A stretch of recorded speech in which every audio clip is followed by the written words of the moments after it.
Hey, welcome to Socialism for All. Today's date is August 27, 2021, and I hate to be the bearer of bad news, but Bill O'Reilly is back. Some of you may know this already. I just found out the other day when YouTube recommended this video to me, thanks YouTube. Hadn't seen hide nor hair of this guy since those allegations of sexual misconduct at Fox News. Believe they involved some obscene phone calls or something like that to his female coworkers. So we're going to criticize that today. The title of the video is Socialists Don't Want Americans to Be Wealthy. So before we even get into the video, let's just break down the title headline of the video. Newsflash, most Americans aren't wealthy. The vast, overwhelming majority of Americans are not wealthy, have no real hope of being wealthy, are barely keeping up with debt, at least those who are keeping up with it. And the economy's kind of been precarious since 2008 and been in a free fall since the pandemic. And that's actually the real state of things.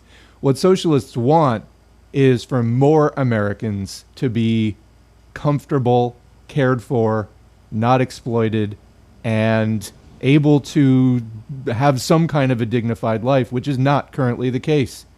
We don't really care about the tiny minority of capitalists who live off of capital, not labor. I mean, they live off of other people's labor, which creates capital. And then they live off of their stocks and their apartment buildings that they collect rent from. Your work, my work and your work, they live off of that. They live off of the capital that we create. So most Americans aren't wealthy. Socialists actually want more people to be comfortable, have a decent life, and to be able to be a working person with dignity. That is increasingly difficult to do in the capitalist, overwhelmingly capitalist USA. The US is not socialist in any way, regardless of what Fox News has told you. Yeah, we have a few public programs. That isn't socialism. We need a total revolutionary overhaul of how the economy is run, and it should not be for the benefit of a tiny few who control and own basically everything, including the political process. So, with all of that said, let's listen to this disgraced, past his prime, right-wing hack.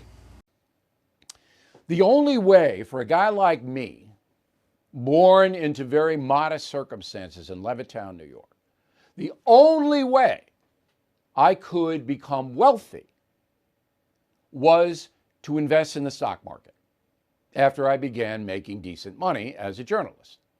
Okay, there's actually a lot to unpack already here. So the only way for him to become wealthy, coming from modest beginnings, was to invest in the stock market after he had gotten a good job and was making enough money that he had leftover money to invest from his journalism job. So, let's back up a few steps. 68% of the workforce does not have a college degree. That's not entirely, just a choice.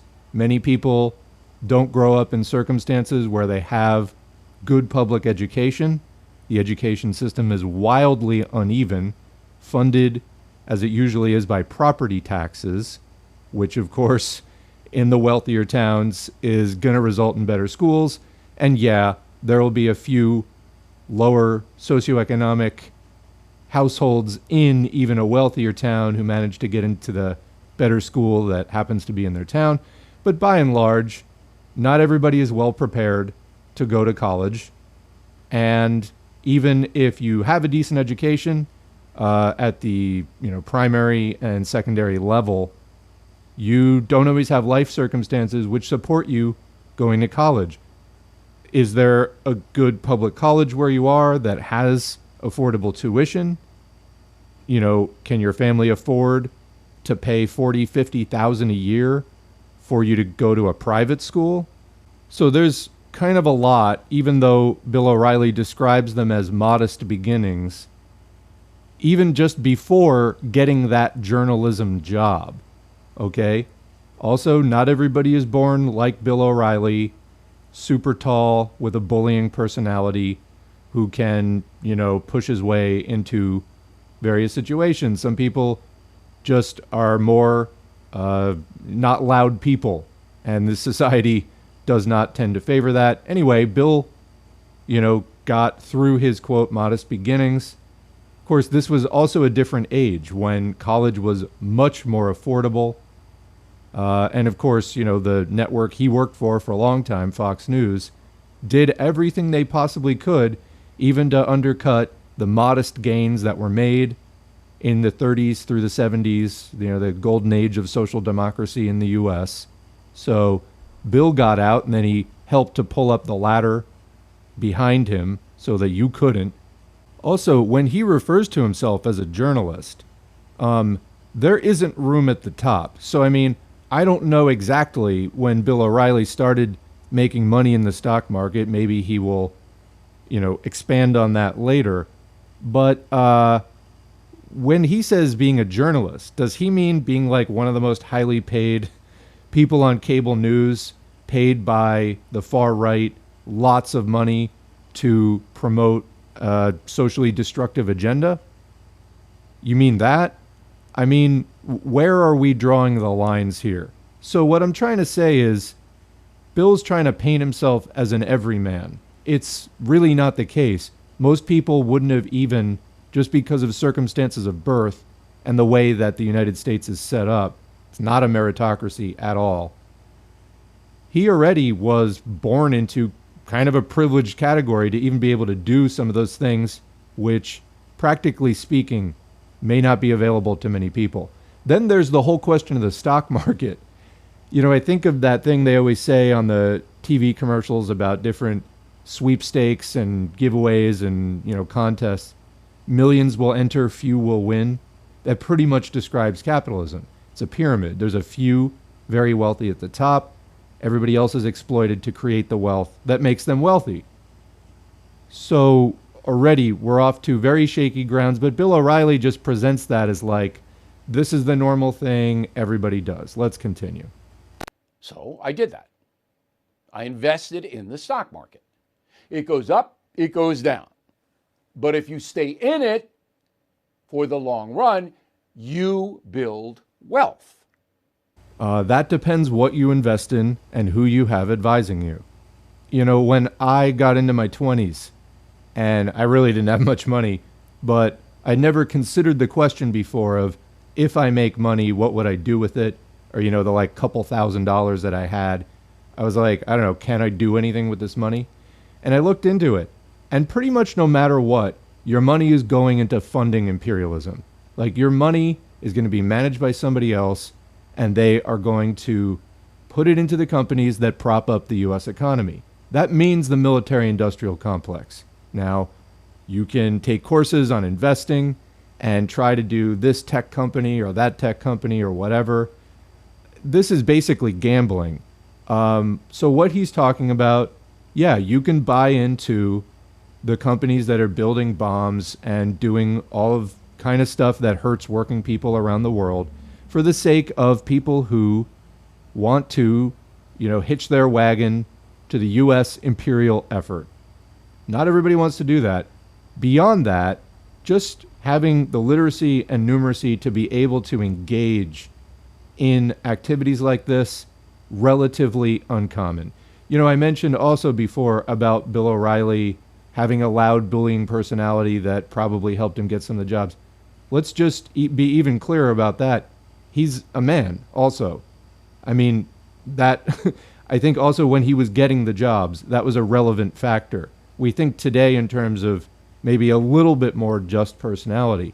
But let's go back a few decades. Would a woman have had all the same opportunities, particularly at the same companies? So anyway, this is already, Bill is trying to sell you lots of suppositions, which there's a lot more to what he's saying. Let's continue. That's it. You can't do it any other way. You can earn a lot of money if you do something very well or invent something. But if you are just a wage earner, as I was for 45 years, my wages at the end were good. But in the beginning, they weren't. Do you think he is maybe underplaying that just slightly? I mean, would this man lie to you? What was Bill O'Reilly's salary? I mean, he's been on TV for a long time. He's like, oh, my wages at the end. You know, the last couple of years. Yeah, I got that from. You were like the leading cable news host for a very long time.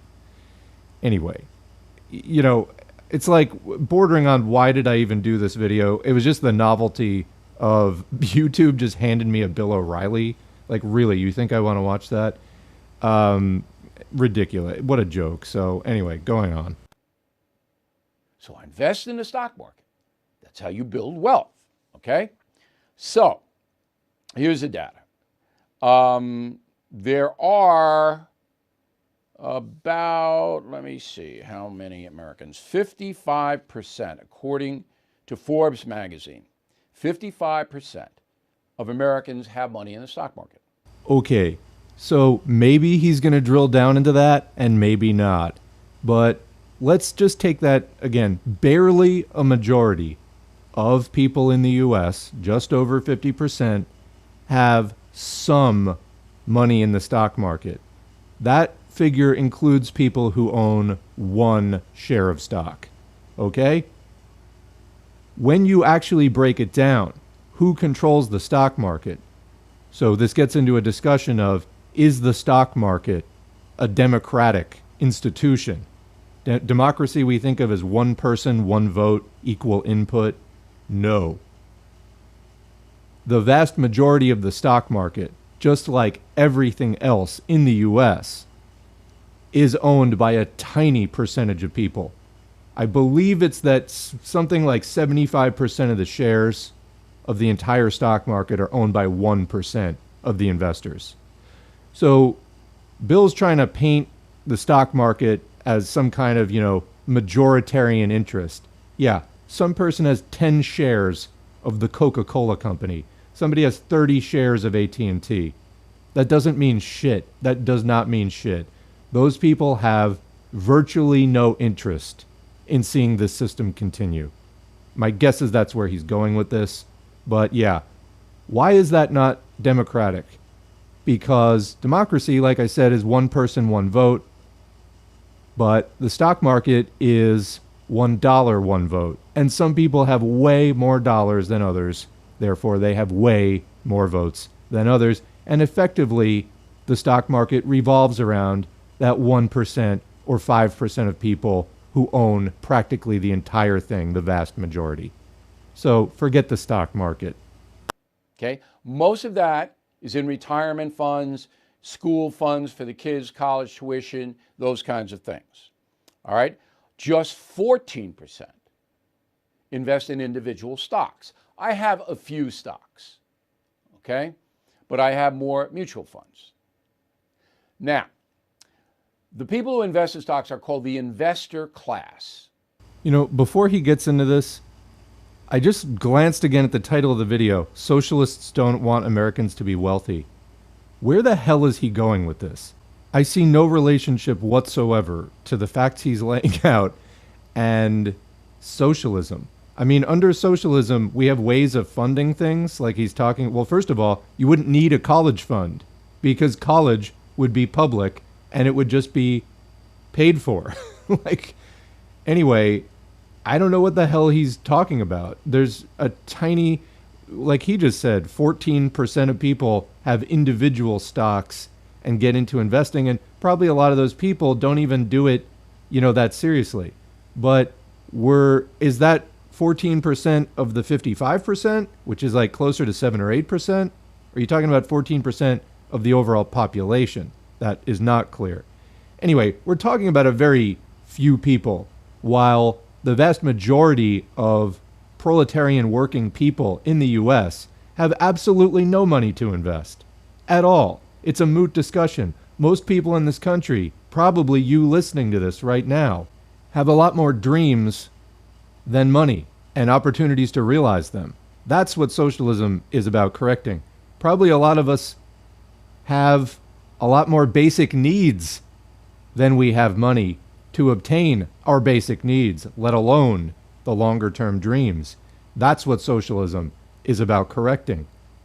It's about making a world where everybody is included equally in the economy, in running the society for the benefit of all. Not this self-important fuck who is lying to you, who is trying to make a case for why the investor class is great, or whatever he's about to say. Let's see. And when they sell a stock and make money from it, they pay a capital gains tax to the government. If it's less than a year, they pay what they would pay on an income tax basis. For me, that would be about 37%. Okay? If it's more than a year, 20%. Biden wants to double that for the investor class to 43% of capital gains. That's what Biden wants. Not going to get it, but he'll get a higher capital gains. That will take the investor class, some of it, away from the market and cause the market to go down, and companies won't have as much money to invest. That's what will happen. You raise tax rates, federal government raises tax rates on investments, the investments are not bought as much. So that sounds like a really bad system on the whole. And what socialists want, I don't know if he's trying to paint Joe Biden as a socialist. If you believe that Joe Biden is a socialist, please find a hammer and hit yourself in the head as hard as you possibly fucking can. You're wrong, okay? And don't actually do that, by the way. But seriously, that is totally incorrect. Not even close to being correct. What socialists want is not a higher capital gains tax. We want to end the stock market. We want there not to be a stock market. That's the point. We want an entirely different system, not one that depends on private capitalist dollars here and there. We want publicly funded industry that is not run for profit, and it's not to return profits to shareholders. It's run collectively for meeting human need. What socialists want, it's not even in this discussion that Bill O'Reilly has included the word socialist in. And this is just part of the way that people who participate in the existing capitalist order marginalize socialism. They've made you think Joe Biden is a socialist. That means that people like me, an actual socialist, we're forgotten about. So you see how that works? Continuing. That's what the socialists want. Listen to Elizabeth Warren. So again, A, that's not what the socialists want. And B, Elizabeth Warren is not any more a socialist than is Joe Biden. This is what listening to Bill O'Reilly will get you. It will make you politically illiterate and just ignorant. That's what he's spreading here, is ignorance. It's misinformation. In fact, because it's deliberate misinformation, it's disinformation. They are disinforming you on this show.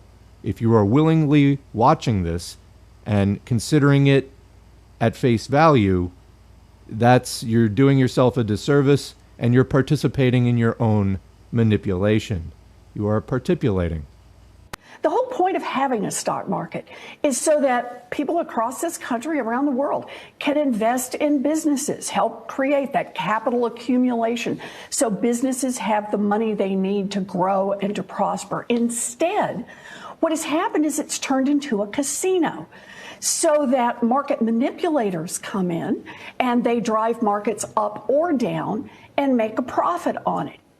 So here you have two right-wingers, two people defending capitalism and this basic capitalist institution of the stock market, and Bill O'Reilly's calling one a socialist. This is how the discussion has been distorted over the course of decades. Elizabeth Warren was just not incorrect that speculators with, micro trading and things like that uses like AI to engage in 1,000 transactions a second. She's not wrong that that kind of activity is non-traditional and that it doesn't, have a distorting effect of people who are playing the stock market literally like a video game in real time with like Game Genie plugged in, using this like weird micro trading technology for example. Like, this is not the stock market of 40 years ago, let's say. But they're both wrong in the implicit assumption that this is the only way to do things.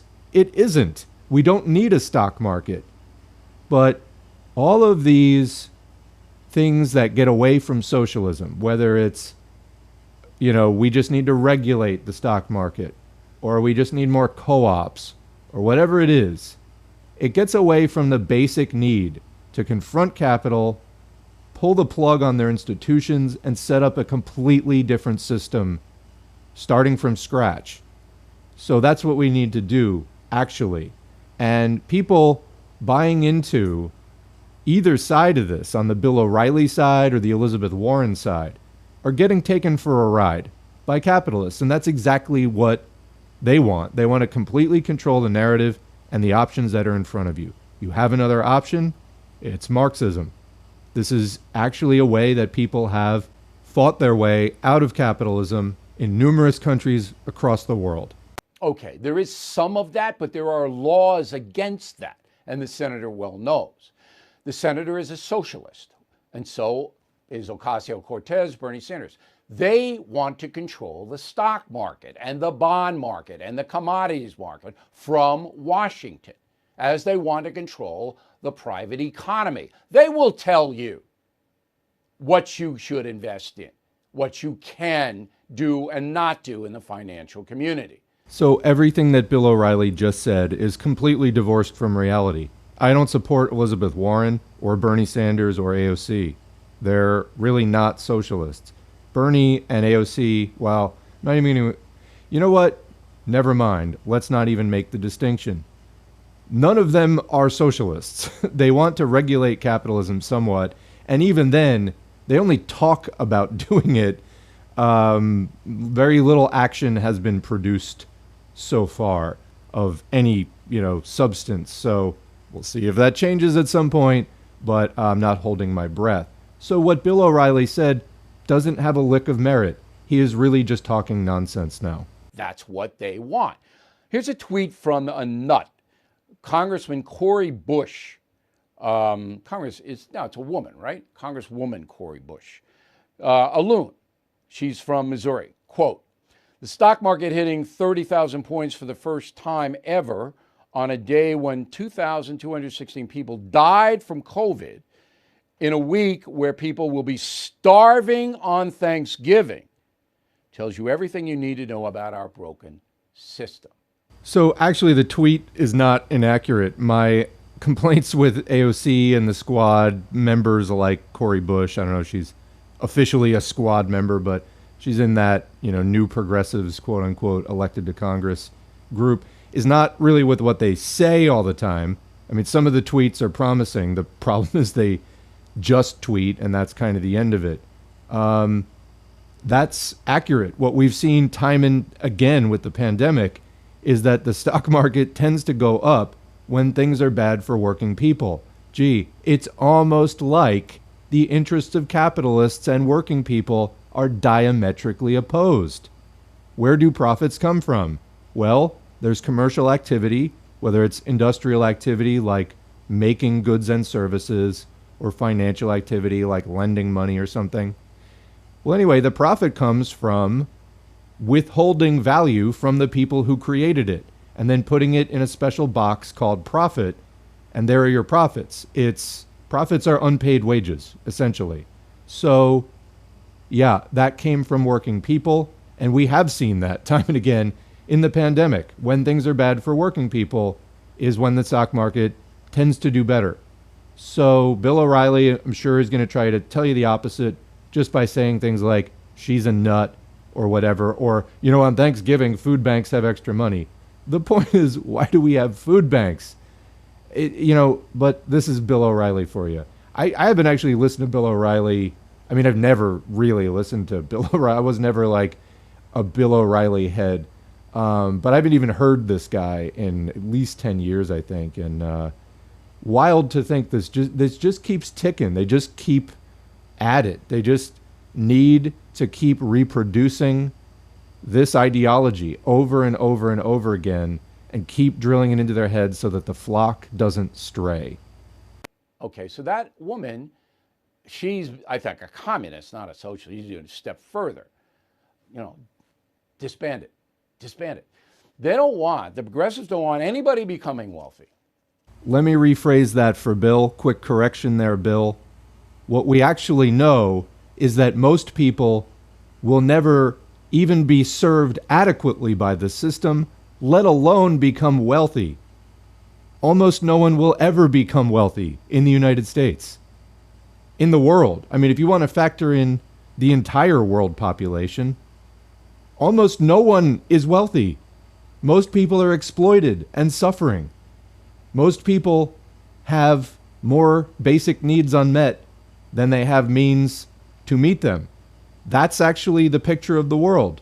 Most people want a lot more from their lives, and this system isn't delivering it and will never deliver it. So we want to put this system to rest and bring in a new system. We want to end capitalism and build socialism. That's what we actually want, and that's the reason why. Because capitalism is an inherently unstable, unjust, exclusionary system that takes advantage of most people and exploits our labor for profit. That's capitalism. We want to end it, and we want a system where people cooperate and just work to meet our needs, not to make you and your other rich buddies wealthy. That's how wealth works. Continuing. No one. They want to level it off at a certain place where everybody makes the same. So again, that's factually inaccurate, and you can see Bill struggling with that there. What socialists recognize is that in capitalism, more and more, the population trends into one of two economic classes. There is a relatively small, and getting smaller all the time, capitalist class. People who own capital, and that's how they make their living, by owning capital. They make money from capital. And then a very large class, the proletariat, who has nothing to sell to get by in the world but their labor, their ability to do work. We don't own capital. And that inequality, that rift, just gets deeper the longer that capitalism works in a society. The longer, just like a corrosive chemical, the longer you let the acid sit there, the more it's just going to eat away. Well, that's capitalism at work in a society. It creates deeper and deeper inequality the longer that it runs over time. So what you wind up with is this tiny capitalist class who owns everything and lives really well off the backs, off of a giant class, the proletariat. And yeah, there's a couple of like middle strata, but that's what disappears over time. The middle class naturally disappears over time. It's not just the result of bad policy. It's the nature and logic of capitalism. The middle classes shrink over time. And a few, very few, of the middle class wind up making it big, and they break into the big proletariat, the big capitalist class.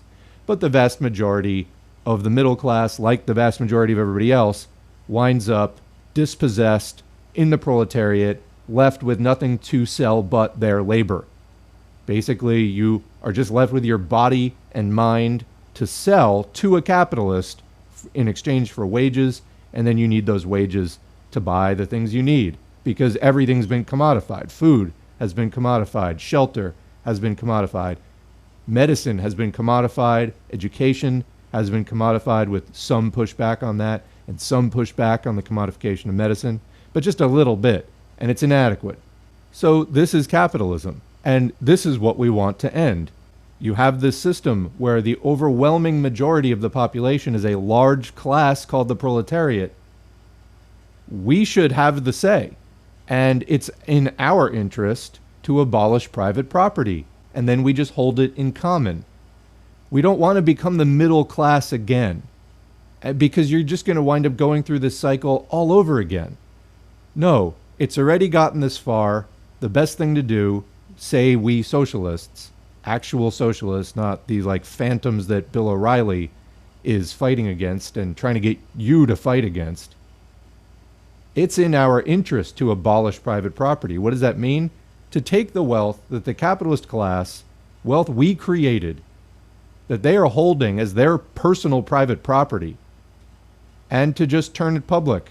And then we administrate and use those workplaces and infrastructure in our collective benefit. We operate it to meet our need, to have some surplus, and to keep improving the system. But beyond that, we don't need to keep working to buy some guy a second swimming pool or a 15th yacht or a trip into outer space like Jeff Bezos just took at his employees' expense.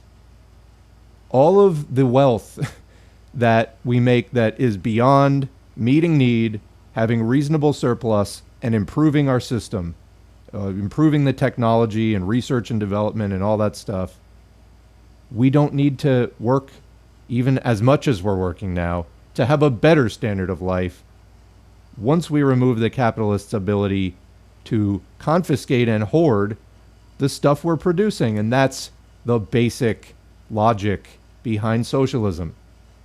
But Bill O'Reilly's going to get on here and be like, well, I'm going to have to pay more interest. And therefore, it's who wants to listen to this windbag? It's not in your interest. It's not in your economic interest to listen to this guy if you are a proletarian, which you probably are. Odds are that you're a proletarian because most people are. So retire this shit. Give this guy a rest. Anyway, in the interest of that, I think there's just like a minute left. That's communism, socialism. Except for them, of course, in the ruling class. So Biden's got all his money and his Okay, whoa. Call it off. Stop the presses. Especially if you're watching this from outside the U.S., you just got a glimpse into the tortured logic that way too many people in the U.S. carry around in their heads. So this is the old, Animal Farm level of understanding of socialism. He says, well, except for them in the ruling class. You literally just described capitalism. Right now, Jeff Bezos goes to space. His employees don't. They have little wrist sensors tied around their wrists to see if they are making inefficient muscle movements per Jeff Bezos's managerial desires. He gets to go onto a rocket into space. That's capitalism. The ruling class of capitalism is the capitalist class. They live off of our work. Joe Biden is part of that ruling apparatus. You, Bill, as part of the media establishment, and a wealthy capitalist yourself, and a capitalist propagandist, are part of that ruling apparatus as well. And we, working people, would stand to gain much more from this. And this whole idea that there's a ruling class the ruling class in socialism is the working class.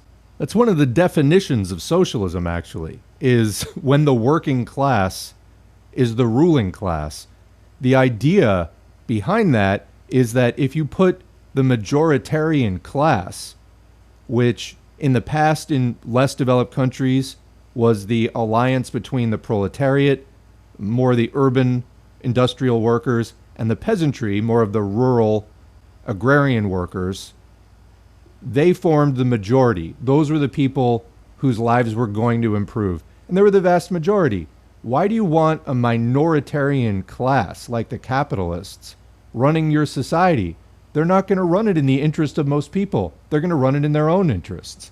And their interests, as we've discussed previously, are diametrically opposed to those of the working classes. They want to live off of your work, and you don't want them to live off of your work. You want to keep the value that you produce for yourself or have it shared among the collective or whatever. So while it is true that the traditional means and method of administrating a socialist country or a socialist economy, socialist federation, whatever, is through a party, a ruling communist party, a political party with communist Marxist ideology, the membership in that party is open to people in the population. You need to demonstrate some knowledge of Marxism, like you may need to participate in party introductory events and then take classes in Marxism, because they don't want any rando getting into their party, and then like inadvertently ushering in capitalism again. That's the idea. But, you know, people like Bill O'Reilly want to make it out that socialists, it's this big hypocrisy. No, you're describing capitalism. Capitalism is a system where a tiny few rule the economy and the political apparatus in their own interests, which is against the interests of everybody else. Socialism is defined by the overthrow of that class, their economic and political power, which are linked, and the institution of an order in which the working class rules through the party, and not everyone is automatically a member of the party, but you can join it. And then the party administrates in the interests of the proletariat or the Proletarian Peasant Alliance or whatever it is in a particular country, based on the class composition of that country at the time of the revolution and then subsequent development of that socialist economy. So hopefully that's clear. If you have any questions about that, please leave them in the comments. I think Bill has another gasp or two left in him. Family has been well taken care of thanks to his connections. He's got his beach house. He's got his main house. He's got his pension funded. He's got all that. Yes, Bill. And Joe Biden's a capitalist. That's standard in capitalism when you have been overseeing the administration of capitalism and its imperialist foreign policy for decades, as Joe Biden has dutifully been doing, just like you've been getting on the air and lying to Americans dutifully for decades. That's what you get. You get well taken care of, just like you are, Bill, and just like Joe Biden is, and just like Kamala Harris and everybody else who works for that system, who works for capitalism. You're well taken care of. People like me who say, no, the working class should be in charge. We should get rid of capitalists' power and get rid of capitalists' legal claim to the economy, and that we who actually do the work and produce the value, we should rule society and industry and the government so that we all can share the wealth. We're the ones that are targeted by your fascist militia squads in the streets, whether it's the cops or the irregulars, you know, militias like the Boogaloos and the Proud Boys and other right-wingers that get armed and go out looking to beat up and maybe even maim or kill people who say capitalism should go. That's what actually happens. So this is just total distortion of reality. All right? He never had a private job, ever. But he's a millionaire, multimillionaire. Never had a private job. Isn't that sweet? Yeah, you know why? Because of the system that you're defending, asshole. Meanwhile, I've had over 24 jobs, and I can barely provide for myself. I have a master's degree. I can barely provide for myself because this fucking economy doesn't work. And Bill O'Reilly's sitting here defending it and trying to get you exclusively mad at Joe Biden for not even accurate reasons. It's the system that's got to go. It's the system that produced Joe Biden. It's the system that produced Bill O'Reilly. And it's the system that produced your economic misery and mine. And it's got to go, and it's called capitalism. Thank you, Bill O'Reilly. That will be all. Thanks to all of you out there in the audience who are receptive to this message and hopefully thinking about it. And hopefully we'll carry it over into your online community and your IRL community. Thanks to the current patrons as well, whose names are on the screen. If you'd like to get your name on the screen, we really appreciate it. Times are tough, so if you can't do that, you know, liking, sharing, subscribing, and commenting, also helpful. We've got to bring this system down. I'm just a guy with a YouTube channel. You should also join socialist organizations, and you should get involved in your community, meet other people, start projects. That's ultimately what we need to do here. Just listening to YouTube alone is not going to cut it, or watching streamers is not going to cut it. Yes, we need to keep ourselves in good spirits, and we need to stay educated, and we need to help each other do the reading and digest the lessons. Ultimately, though, we got to bring this to our communities, and we've got to agitate, educate, and organize for an end to capitalism. With that said, thanks again, and we'll catch you in the next video.